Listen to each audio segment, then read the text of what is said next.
ஓம் நமச்சிவாய். ஜாதகத்தில் ராகு திசை நடந்துட்டு இருக்கு. ராகு 3, 6, 11 இருப்பது சிறப்பு. ராகு போர் கொடுப்பார் இல்லை, கேது போர் கெடுப்பார் இல்லை.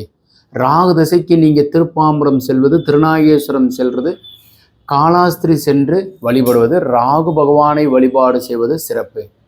அந்த வகையில் நீர்நிலைகள், மலை மேலிருக்கும் பெண் தெய்வத்தை வழிபாடு செய்வது கோடான கோடி பலன்கள் உங்களுக்கு கிடைக்கும். அந்த வகையில் அழகர் கோவிலில் இருக்கின்ற ராக்காய் அம்மன் அங்கே தீர்த்தம் நீங்கள் குடிச்சிங்கனாலே உங்களுக்கு தொண்டையோ உடலில் இருக்கிற ஏதோ ஒரு பிழையோ தோல் சம்பந்தப்பட்ட ஏதோ ஒரு பிணி இருந்தாலும் போகும். அழகர் கோவில் மேலே ராக்காய் அம்மன் அங்கே நீராடலாம். நல்லா அந்த தண்ணி சொன வந்துக்கிட்டே இருக்கு. அந்த தண்ணியை நீங்கள் குளிச்சிங்கன்னா ரொம்ப சிறப்பு. குடிச்சிக்கிறதுக்கு ரொம்ப பேருக்கு ரொம்ப நல்லது.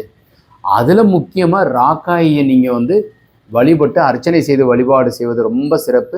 ராகு தசையோ அல்லது கேது தசை நடந்தாலும் சென்றுவாங்க. இப்போ அழகான வரைபடத்தை பார்ப்போம் வாங்க. 20 அடி 1.5 அங்குலத்துக்கு 49.3 125 குழி பசுமனை, வயது பொருத்தம் 75 ஆண்டுகள், 11 பொருத்தத்தில் 10 பொருத்தம் உள்ளது. தெற்கு, வடக்கு, கிழக்கு, மேற்கு. தெற்குங்கும்போது மலை, அதனால தான் மலை மேல் இருக்கும் ராக்காயை வழிபாடு செய்வது சிறப்பு. செவ்வாய் மலை, ஈசானத்தில் ஒரு ரூமும், கன்னி மூலையில் ஒரு பெட்ரூமும், மாடிப்படி வெளியிலிருந்து ஏறி போகிறதற்கு உண்டான அமைப்பும், அதற்கு மேலே போய் மொட்டை மாடியில் உயரமாக வாட்டர் டேங்க் வைக்கணும். ஈசான மூலையில் போர்வெல், மழைநீர் சேகரிப்பு சம்பு வைக்கிறது, வாயு மூலையில் செப்பிட்டேன்.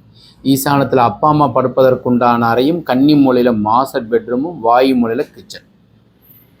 கார் பார்க்கிங் அக்னியில் இருக்கு. தெற்க பார்த்த வீட்டிற்கு அக்னியில் தலைவாசல் வைத்தால் பொன் முட்டை சேரும். இது மாதிரி வரைபடம் தேவைப்படுபவர்கள் கீழே இருக்கிற நம்பர் கான்டாக்ட் பண்ணுங்க. வணக்கம்.